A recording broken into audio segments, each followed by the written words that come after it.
So, good afternoon, everybody. It's a great pleasure for me to introduce one of my favorite student, Shruti. She has got rank 18th in this UPSC examination. I am little nervous in this sense. I never call my students to have a meeting with them. I always consider that students should be taking credit for their success, and a teacher is only the filler in the whole process. The responsibility of teacher is to guide the students, not to share credit for the success of the students. You know, these students, those who are successful today, they have gone through loads of struggle. And their story of struggle is only experienced by them and shared by their parents. So therefore, entire credit should be going to the students themselves, who could hold them together, carry the strength at the time of difficulty, and they internalized all kinds of failures in life to come up with flying colors. But as I used to keep speaking always, all that is sacred disappears in the air in capitalism. So students are reduced into commodity, and we are encashing on them. This is not primarily acceptable. So I was not talking to her since long time, and I must appreciate that maybe 5-10 minutes after she got the results, she sent me a message and I blessed her. So this is the time that is being primarily given to them to enjoy, to relax, and to primarily spend time with family, than answering to so many questions which are posed by the people who live outside. But Shruti, I am delighted, I am happy, and I am at the same time I am relieved that you made it. You don't have to go through this struggle. It's a great feat you have achieved. Tell me how this journey started. The journey of UPSC, how it started. Sir, I decided to prepare for the UPSC before the COVID. So my father, he just asked one of you, me and my brother, either of you just go for UPSC. And no one is from our families are from bureaucratic background. But I chose that I'll get into here and started doing the preparation. In my final semester, I came to Delhi and started my preparation. That's how the journey started. You enjoyed the whole process of preparation, or you had struggle, confusion? Uh, Sir, after like 6 months of preparation, I think I fell in love with the preparation. It was very interesting. I became a better person, a person before the UPC preparation and a person after the preparation. So that's how it went, sir. But I have seen over the years the best part of you, that you have always been unchanged, that beautiful smile you always carry with you. So that is the inner strength that is guiding you properly to achieve your success, isn't it? Yes, sir. Sure, sir.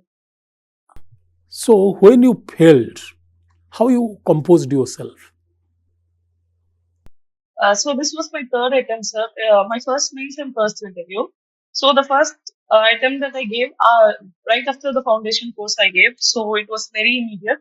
So the first failure was a bit acceptable for me to handle. But the second failure, after giving 1 year of full preparation, where you wrote all the tests, did a lot of stuff for the mains and everything, and then the second failure was a bit hard for me to digest because I've done all the things that needs to be done, but even then I got failed in the second attempt. I also had some health issues when I was staying in Delhi that got added to the preparation. So the second failure was even more harder. And I think the prelims, so the third prelims whistle was the happiest thing. After continuous consecutive failure for 2-3 years, that was the first success that I had. So that was a special one. It is not failure actually, Shruti. The whole idea is UPSC requires perseverance. It requires devotion and commitment. You are a girl with steel nerves. That's what I mentioned. You are everlasting that smile. So that is primarily keeping you going and continuing. It's not a struggle. See, first attempt, COVID time, you are primarily putting hard work, you don't know the direction. Then you are coming, you are primarily trying to, consolidate all the information, writing tests, going in right direction. And see where you have primarily reached today. I have seen your marks. So wonderful marks. 287 you have scored in sociology, and that may be the highest this year. So this kind of marks with a subject that is alien to you, unless you fall in love with that subject, you cannot score this kind of mark. So I really appreciate your, the kind of approach towards the exam. And most importantly, prelims is becoming dicey. You never know when you clear the prelims. So once you clear the prelims, then the primary road ahead is very clear for you. So how you prepared for your, sociology? First tell me. Sir, as you have already said, I fell in love with sociology. So, coming from an engineering ECE background, there was not an option called ECE. So, we had an alternative only triple E. I did not want to do an engineering option. And then I started seeing other options like anthropology, geography, and sociology. So, I'm not from a science background, so I omitted anthropology. And then after seeing the syllabus of sociology, the family, kinship, caste, everything, I just fell in love with sociology completely. And then I did my foundation review for the sociology optional. At that class, I understood every concept and I was so happy and elated that I thought, okay, sociology is very easy for me now. That even though I'm from an engineering background, I can understand everything. But after the classes, the first prelims, I got failed. Then I started writing answers. My answers were not looking good. They were looking so mechanical, and even in every question, I wrote what I knew instead of just answering the question. So again, after the classes, I started from the scratch. So I took the IGNO for the thinkers, and I just read like I came and asked you what to be written, and you said go with the IGNO. So I started with the IGNO again, a 300-page book just for six thinkers. I line by line studied every thinker, and I again understood all the concepts, strengthened sociology completely, and the two attempts I worked hard for sociology, sir.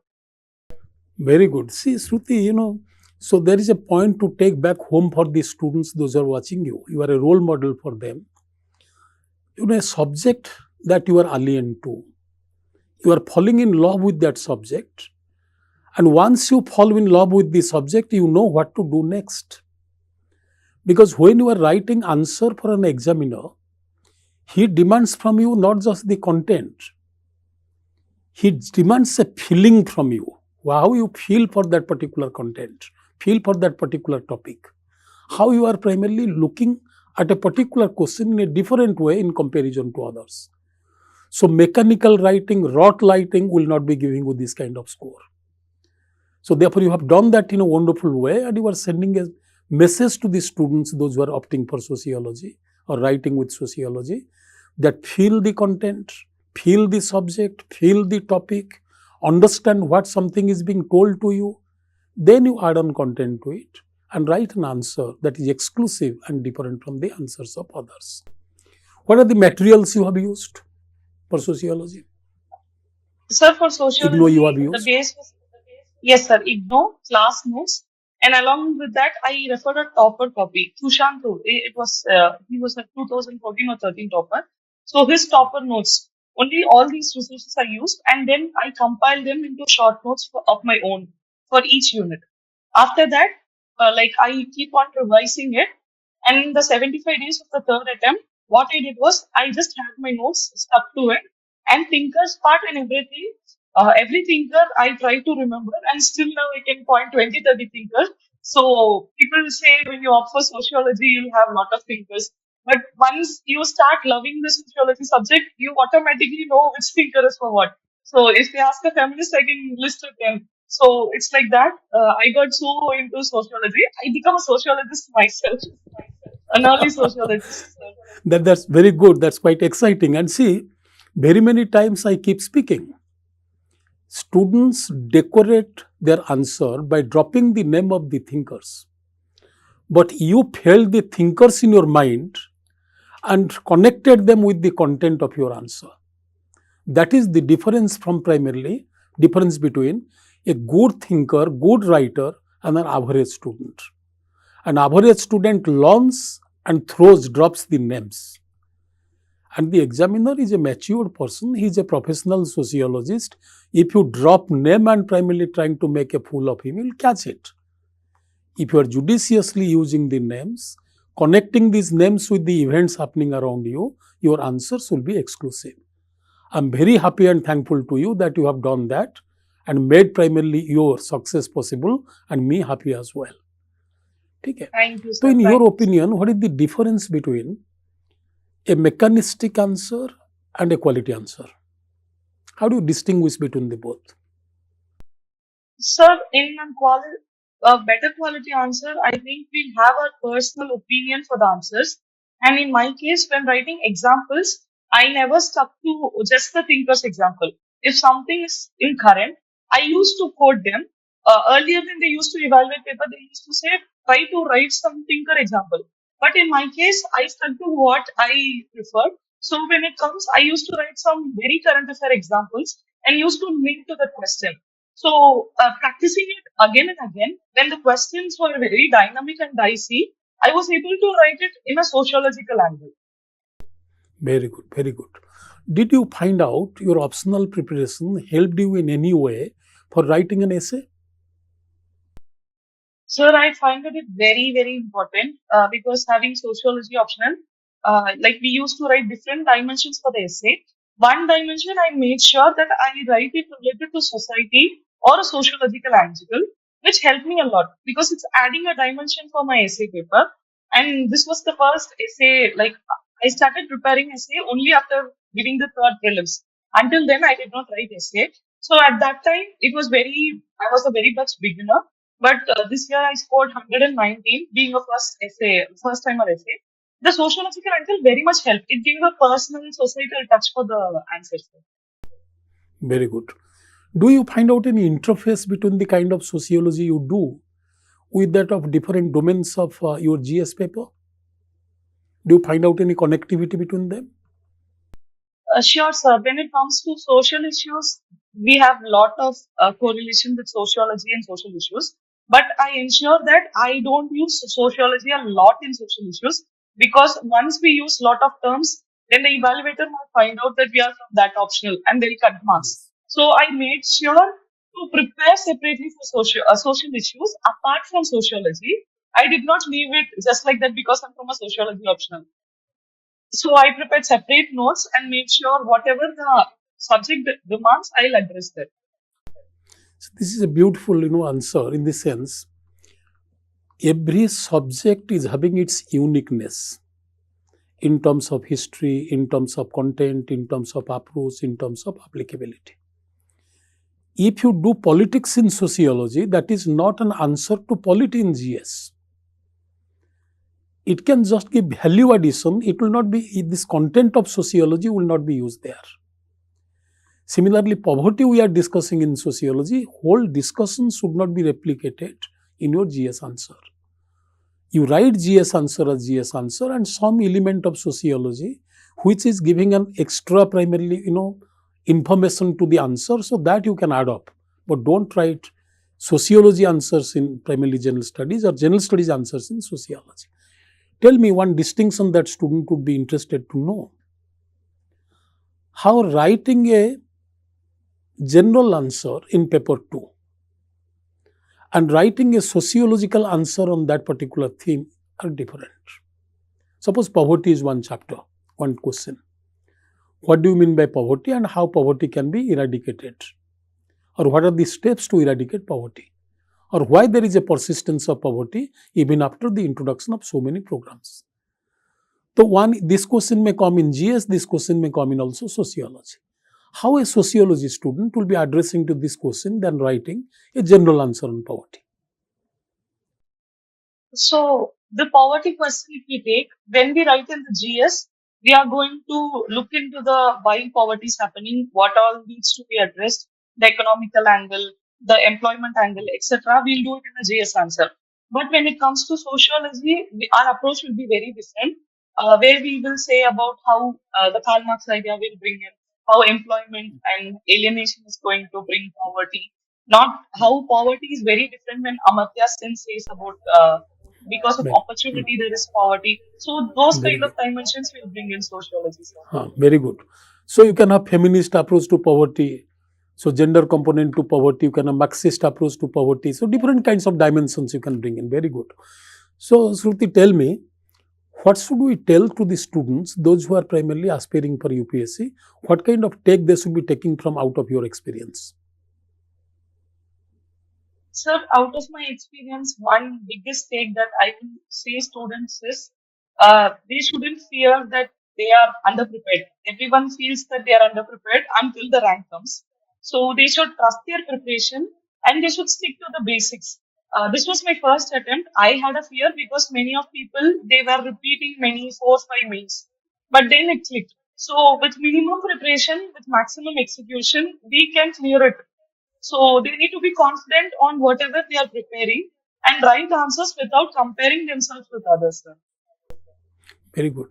And one best thing I have seen in you is that, whenever you have a problem, you are never reluctant to meet your teachers, discuss with them. So therefore, that is very important thing that I'm find out missing out with the students.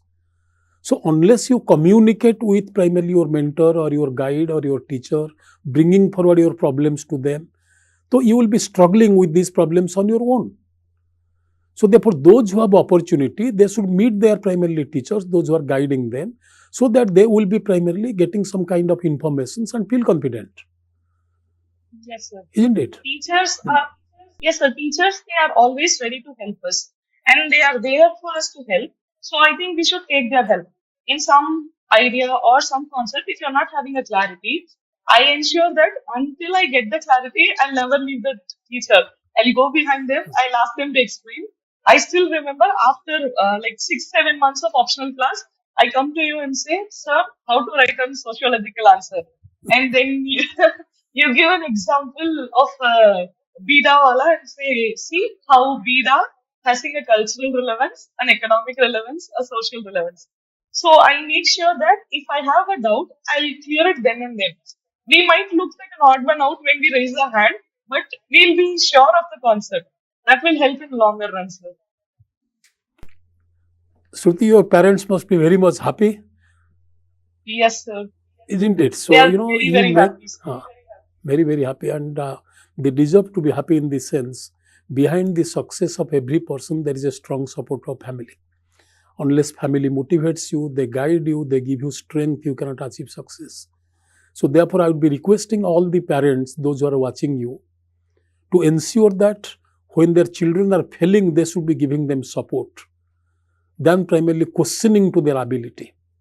Failure is always a foundation to success, and UPSC is not primarily, bringing you into a state of failure. Every failure is a learning lesson. So I had a student who used to primarily, he failed in 3 attempts.